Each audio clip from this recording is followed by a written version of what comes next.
Chain is called exfiltration.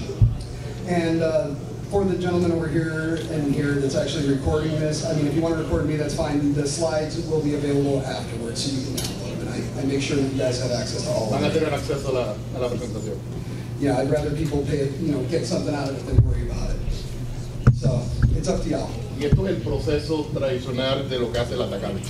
Tiene los pasos por paso.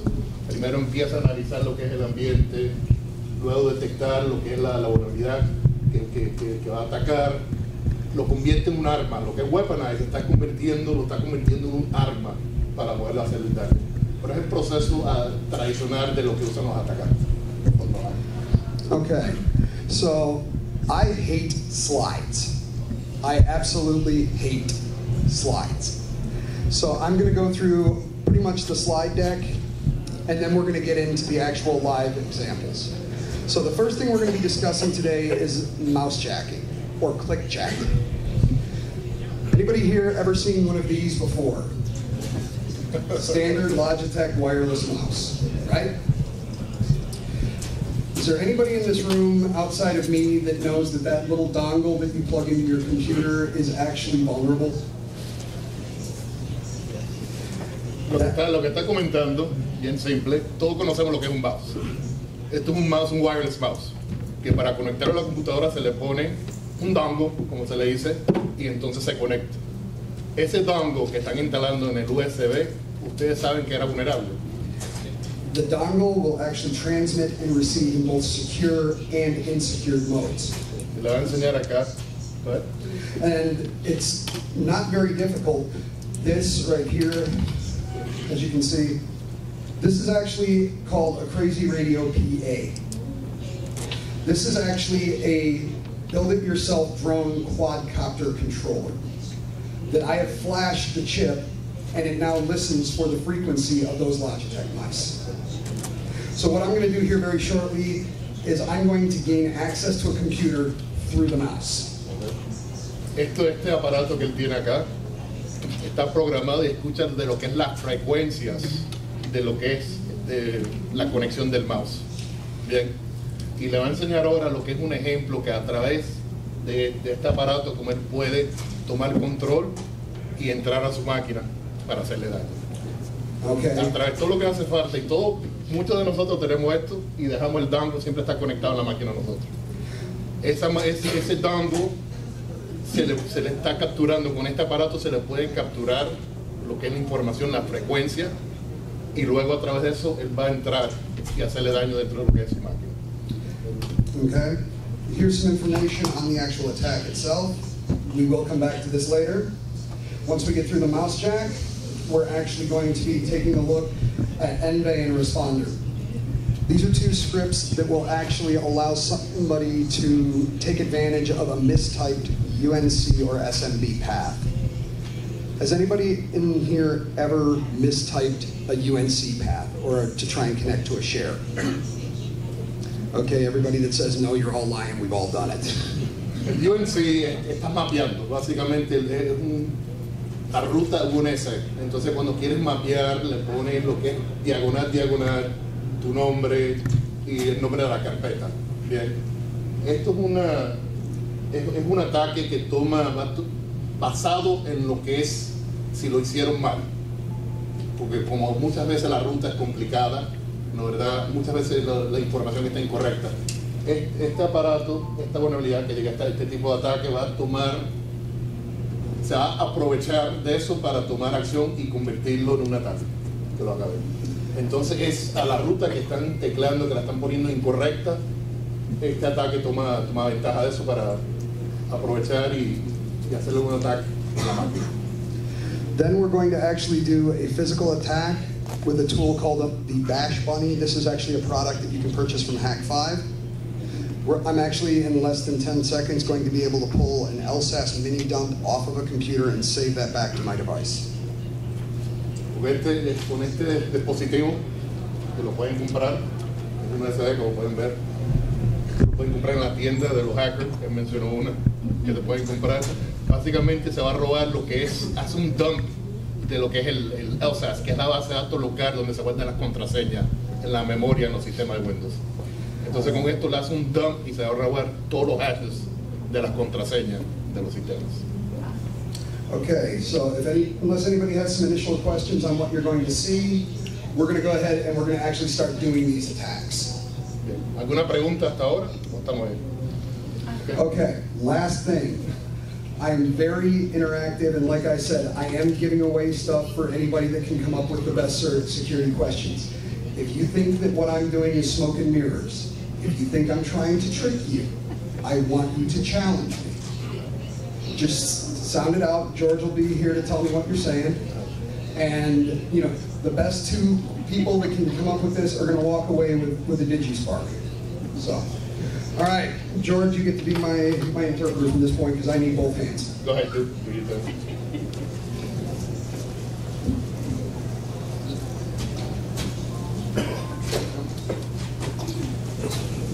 All right, so the first attack we're going to do, like I said, is going to be called mouse jacking. This is click jacking and taking advantage of that vulnerable mouse in the dongle. So we're going to start off on my attack host, and I'm going to come over here into my mouse jacking, and I'm just going to execute my app. Okay. Aquí esto es del ataque que se va a apoderar de lo que es el mouse jack, el dongle, la conexión. Está conectándose a la máquina y lo que está corriendo la aplicación para ejecutar el programa.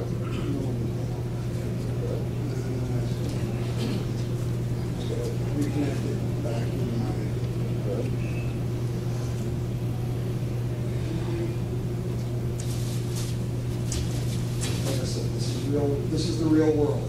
Y esto es en tiempo real, así que no es un video que estamos enseñando ni nada.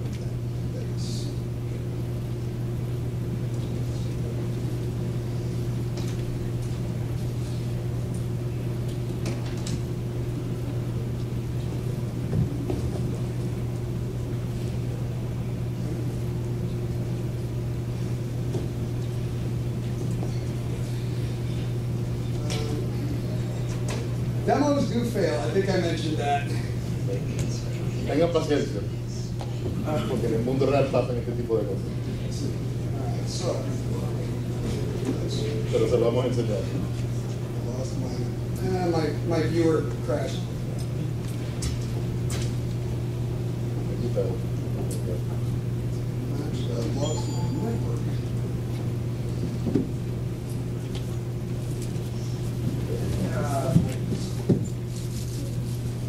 My server got turned off. Se apagó.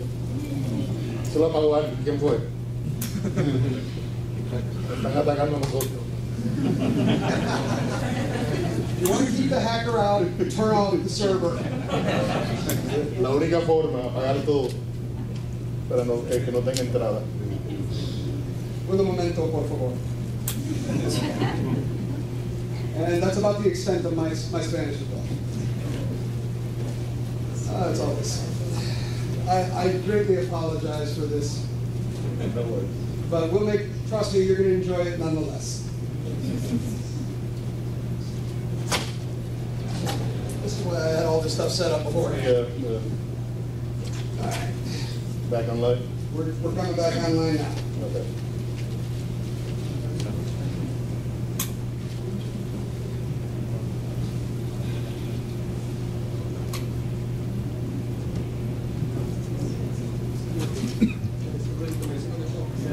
Yeah, it connects. All right.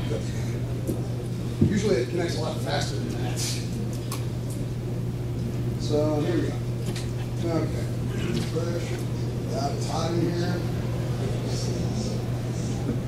Alrighty, one more try.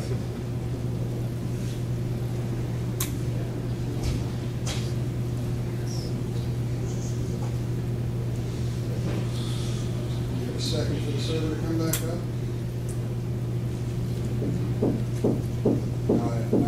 notified that it's going to go off again. There we go.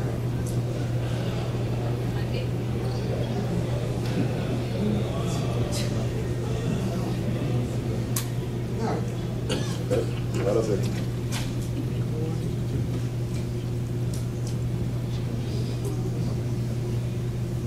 Se la vi.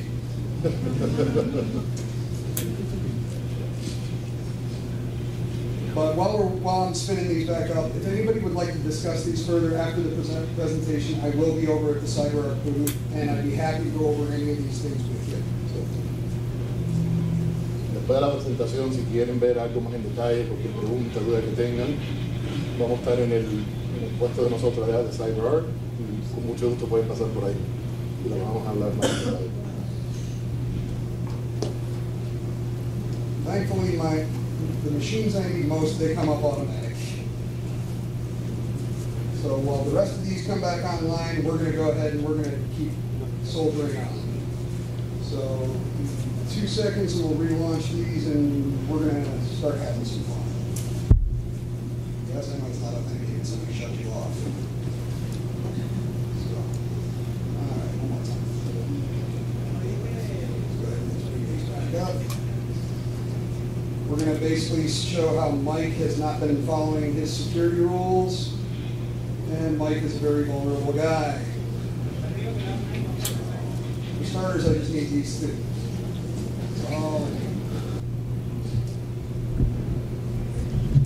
This, I find personally to be one of the scariest attacks that's actually out there right now. Anybody in here travel for business? You know? Have you ever sat in like a coffee shop or something prior to going into your meeting? Maybe you VPN into your office, you're trying to review, you know, whatever it is that you've got to do that day. What most people don't realize is, like I said, if you have one of these vulnerable devices, I could be sitting at a table, you know, right next to you, and I could actually be if you're VPN'd into your network, I'm VPN'd into your network. So, I mean, that to me is one of the scariest things that you can think of is these attacks would actually be set up in such a way that you would not see the actual attacks taking place. You know, it would be more around the idea that I'm wanting you to see this so you'll see what is actually going on in the background. And that is what I want you to take away from this. All right, so there's one, and I have to relaunch this.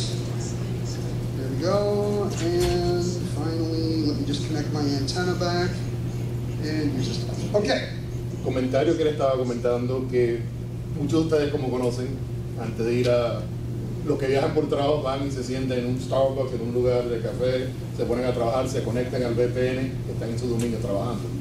Okay. De lo que es un atacante malicioso, como él, pudiera estar sentado ahí mismo al lado de ustedes y pudiera estar robándose lo que es la información. ¿Bien? Lo hiciera de una forma más transparente. Ustedes no se van a enterar de lo que él estuviera haciendo. En este ejemplo lo hace de una forma más detallada para que ustedes vean el proceso. Pero de lo que fuera un ataque real fuera más transparente, mucho más transparente, al punto que ustedes no se hagan de cuenta que están siendo atacados. Yeah. So as you can see here, this is going to be our user who's utilizing the vulnerable device. He's just working in his daily session. He's going about his normal everyday routine. Well, in the background, as you can see, I have my antenna that's listening for those particular devices. So as he's over here working, I'm listening. And as you can see, I was able to just find that device. So this is where things start to get fun. So what I'm going to do is I'm actually going to maneuver these windows a little bit so you can see both windows at the same time. And when I execute this is what I call my smash and grab script. So what this is going to do is it's going to actually reach out to Google Chrome. It's going to look for anything in the password files. It's going to go through the recycle bin. It's going to take all of that information, put it into a file, and then open up PowerShell and write an SMTP mailing it outbound and send all that information back to me. The fact that I'm not plugging in and we don't have wireless, so you will see everything up to the point where it's actually going to send that file. So here we go.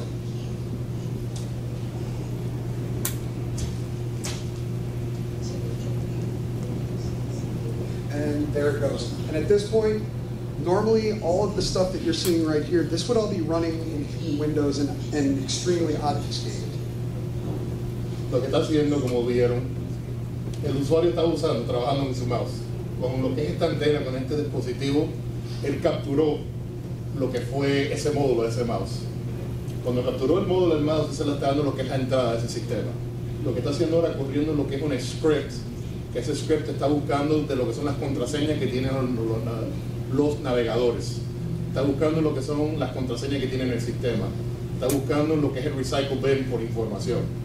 Y lo que hace es que cuando encuentra esa información, el script le manda un correo a él con toda esa información.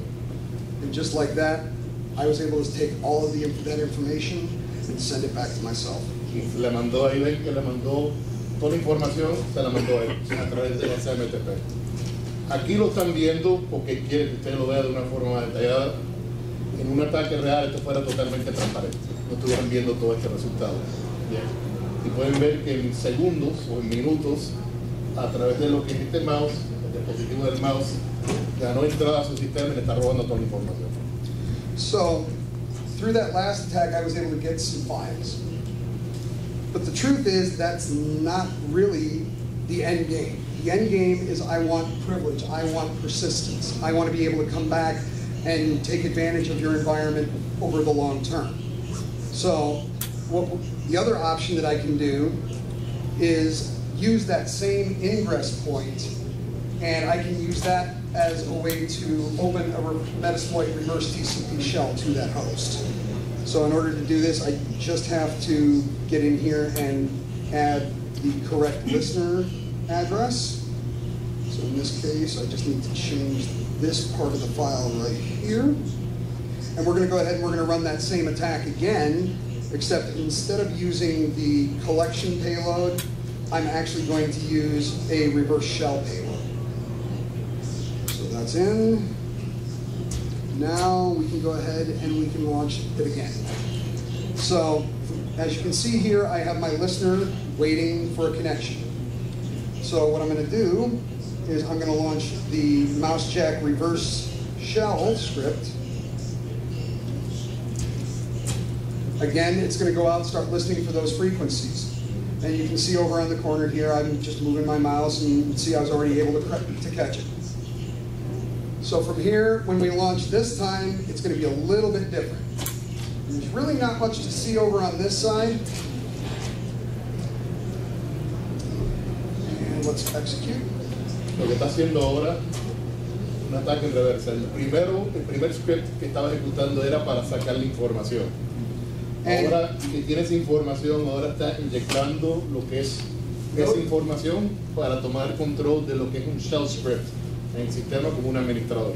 Y básicamente puede hacer lo que quiera. Now, if you'll notice, you'll see I have an interpreter session open. So if I do sessions, interactive, 1, shell, I'm sitting on your computer right now. Ahí está conectado en su máquina con un shell script donde puede correr cualquier tipo de comando. And as you can see, there's my host. And if I do a who am I, you'll see that I'm actually running as that user. Está corriendo como ese usuario. This is actually one of the first steps to actually performing a golden ticket attack. So, anybody have any questions about that one? Okay. All right, because of my little computer hardware issue, I'm going to have to kind of rush through some of these because I want you guys to see the rest of them. So the next attack we're going to do is the mousejack, which is this guy. Again, this is a physical access attack. I do need to be near your system, but I've actually done this before. I've actually walked up to somebody on a Monday morning after a holiday weekend, and I've sat there and sat on his desk and just kind of went like this behind my back and plugged this in. Pero a través de otro mecanismo, él no pudo sacar la información. Entonces lo que él dice, los atacantes siempre están un paso adelante de ustedes. ¿Bien? Okay, so as you can see here, I guarantee you I do not have a server sitting out here that's called Thank You Lima. But the minute I hit enter, if I take a look back over on my other system, my Kali host, what you can see from this screen here is my listener has answered Thank You Lima. And what it's done is it's collected the hash from that particular user and used it to connect me to a Windows host. So I just performed to pass the hash. If I do a host name, you'll see that I'm on the client. And what's even scarier is if I do a who am I, I'm system. So at this point, I own you.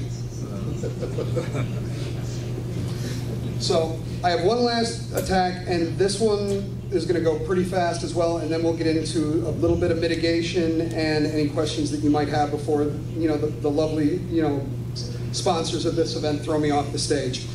Ese ataque, como vieron, estaba escuchando para lo que era la ruta, y como vieron, él puso Thank You Lima, que no existe, pero el listener lo capturó y usó esa misma información para robarse el hash de la contraseña, y luego le estableció una conexión como la cuenta sistema, básicamente como una cuenta poderosa.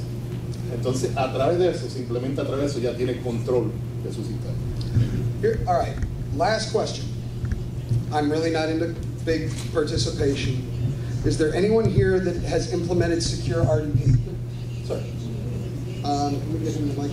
While we're doing that, anybody else in here running RDPS or SSL with their RDP connections with TLS?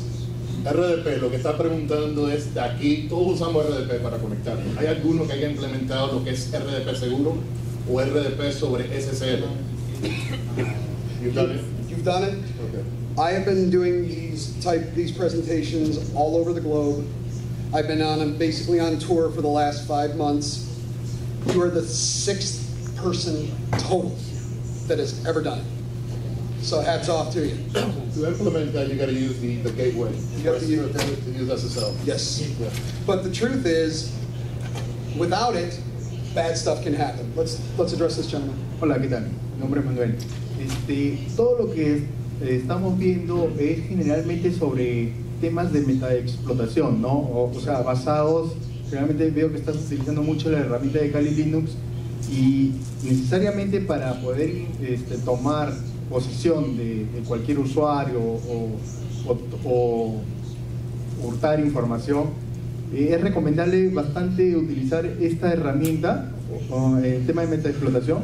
Hay muchas herramientas que se pueden usar. Básicamente Memcached. Ustedes conocen lo que es Memcached. Memcached fue una herramienta que fue creada para hacer pruebas de penetración. ¿Y que hicieron los atacantes? Los convirtieron en un arma.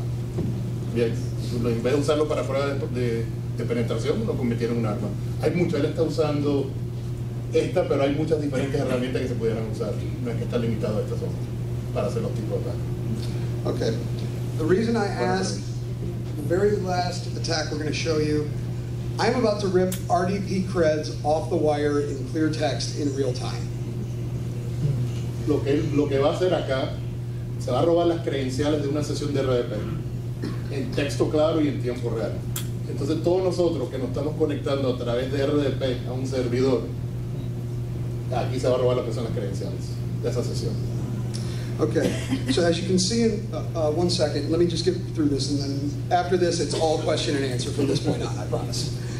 But as you can see, I went through and actually started off by kicking off an RDP to 10.0.150, and in this case, in my environment, that's my domain controller. And it failed. Everybody has typed in something and it hasn't worked the first time, and what do? We just turn around and we run it again, right? And it goes through. But what you don't see is me in the background. What I've actually done is set up an ARP cache poison between the target and the source and the destination of the RDP request, and I'm filtering that entire connection through me. So the minute I come over here and log in as Mike into our domain controller, It'll go through, pop up that little yellow box that says, are you sure you want to connect all of these devices? All the while in the background, I'm actually mutating that particular session. And as you can see, I just ripped his hash out. He doesn't know any different. And the minute he says, yes, I want to continue to connect to that device, you'll see right down here, I have his domain, I have his username, and I have his password. Just that simple. So in the last 15, 20, 30 minutes, I've just broken into computers 4 different ways. Establishing the connection is not hard. Gaining access is not hard. Setting up persistence is not hard. So now we discuss, how do we mitigate against this stuff? And the simple answer is, I will preach this from now until the end of time. If you want to keep hackers out of your environment, the simple answer, tier segregation. Your tier 0 assets, your domain controllers, anything that is company critical needs to be separate. Your tier 1, your application servers need to be separated from your tier 0. And your tier 1, or I'm sorry, your tier 2 assets, your endpoints, number 1, you should not have any privileged users in that tier. Any privileged access should be done proctored through some type of secure jump server, proxy server, and allow that to traverse the network segregation. Multi-factor authentication, also extremely critical. As you can see, even as a user without privilege, I can get the hashes off your network as long as I'm on the same network segment. There are people in the United States right now, hackers, who are taking the antennas that I'm using for my attacks, these things, they're attaching them to drones, and they're hovering them over office buildings. How hard is it for me to get in at that point? Once I'm in, I can set up a reverse shell. I can come back at my leisure. I have 99 days to figure out how to exploit your data. Finally, tier segregation, multi-factor authentication, and no privilege in tier 2. If you do that, even if I get your hash, I can't use it. It doesn't benefit me. I can't elevate with it. Even if I can lateral with it, I'm just going from one place to another where there's no privileged access for me to get. So, endpoint privilege management. CyberArk can actually do also things in terms of proctoring those sessions for you through our session manager. We have the ability through threat analytics and different analytics to know what is going on with your users and things. The truth is, hackers are out here. I'm one of them. We're not going to stop. We're going to continue to push the technology envelope.